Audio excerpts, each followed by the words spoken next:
Donc je m'appelle Maxime Brajon, je viens de Mans dans l'Osers. Je suis spécialiste de rien du tout parce que je fais un peu de trail, un peu de cross l'hiver, quelques courses sur route et puis pas mal de VTT aussi. J'étais venu ici à la Verticos l'an dernier faire le 21 km que j'avais gagné, donc voilà, c'était un bon souvenir, je voulais revenir par ici. Là en plus depuis le début de l'année je suis parti du team Endurance Shop Millau, créé par un pote d'enfance avec qui je courais voilà, depuis un long moment, Guillaume Prax.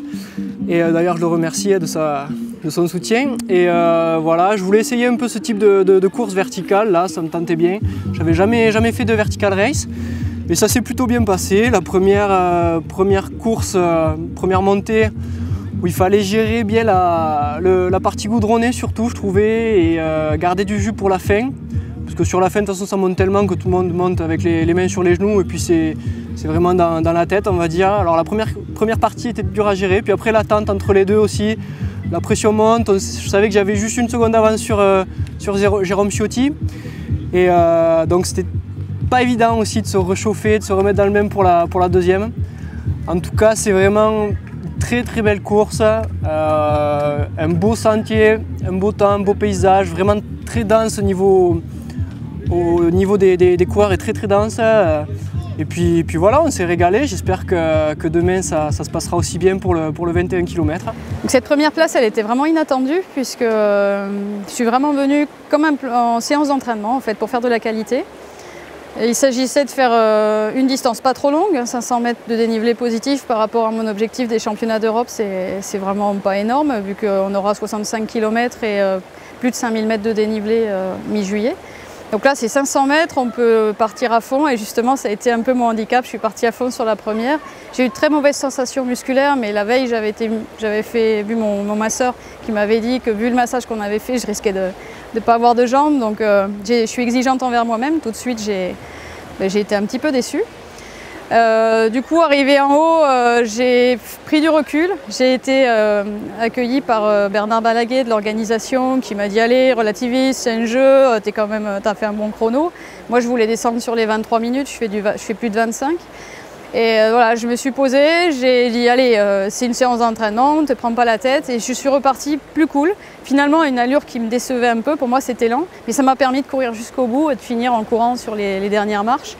Donc je descends, je gagne 30 secondes par rapport à mon temps de la première montée, donc pour moi c'était Migo. Et puis après derrière on m'a dit que j'étais première, donc c'est un petit trophée, on va pas cracher dessus, on prend avec, on sourit. Et après en plus lors de la remise des prix j'ai appris que j'avais un vol en parapente, un baptême pour moi, et je pense que je vais m'envoler avec grand plaisir pour fêter cette première course. Merci. Et donc qu'est-ce que tu as pensé de cette course? C'était la première, l'ambiance, ton feeling, quoi, ta sensation? Alors je suis assez proche de l'équipe organisatrice, là, des trailers Madine Larzac, et j'ai suivi sur Facebook un petit peu leur aventure, leur présentation de l'événement. Il n'y avait pas beaucoup de likes, alors je me disais les pauvres, c'est pas évident quoi, lancer une première édition comme ça. Pourtant le spot est sympa, il y a la Puncho d'Agast, s'ils ont le beau temps, c'est vraiment une belle montée. Je l'avais faite qu'une seule fois il y a 3 mois à peu près. Et en fait le jour J, il y avait une ambiance de folie sur cette course, sur la hauteur. Bon, la première montée, comme j'étais déçue de moi, j'ai pas profité de ça. La deuxième, je me suis régalée et j'ai vraiment... je pense que c'est une première belle édition qui mérite de faire beaucoup de publicité pour eux. Parce qu'ils ont vraiment mis le paquet, c'était vraiment fait comme des pros avec les sas de départ, les lancements, les chronos toutes les 30 secondes. En haut, il y avait du monde pour nous recevoir, il y avait un petit ravito, il y avait beaucoup de chaleur. Et puis le spot, quand même, cette dernière ligne droite sur les escaliers, on se retourne, on voit Millau, on voit le viaduc. Et puis c'est un concept 500 mètres pour des gens qui viennent de la plaine, ils ne sont pas toujours en montagne, ça c'est largement suffisant. Et c'est une belle, on dit qu'il faut être bon sur du plus court, pouvoir enchaîner plusieurs séances à 500 mètres en vue d'un kilomètre vertical réel, par exemple en milieu de l'été. C'est très bien aussi. Donc excellente idée d'avoir lancé ce petit challenge de vertical race avec 2 montées, avec en plus un temps de récup au milieu qu'il faut aussi savoir gérer. Quand on était jeune, on faisait moins de 20 minutes, mais quand on préparait la 6000D, quand on faisait la réunion et tout ça, là on était relativement bien affûté. Et bon, maintenant, je sais pas. Maintenant, voilà, on prend de l'âge, on est moins péchu et puis on a on n'est plus en combat avec son propre ego et son propre orgueil, on essaie juste de conserver la passion et même s'il faut avancer avec les dents, on continue à avancer. Voilà, c'est juste ça.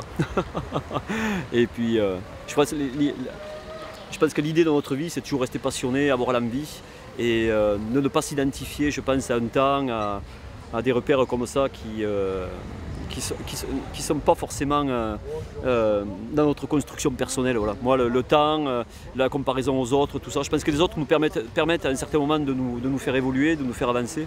Mais le plus important, je crois, c'est notre passion et ce qui nous anime aussi, pourquoi on le fait. Et je pense qu'ici, personnellement, je peux vous parler de pourquoi je le fais. Moi, les grands courses, c'est quelque chose pour moi qui m'a... Les grands courses m'ont permis de me construire mon cocon affectif.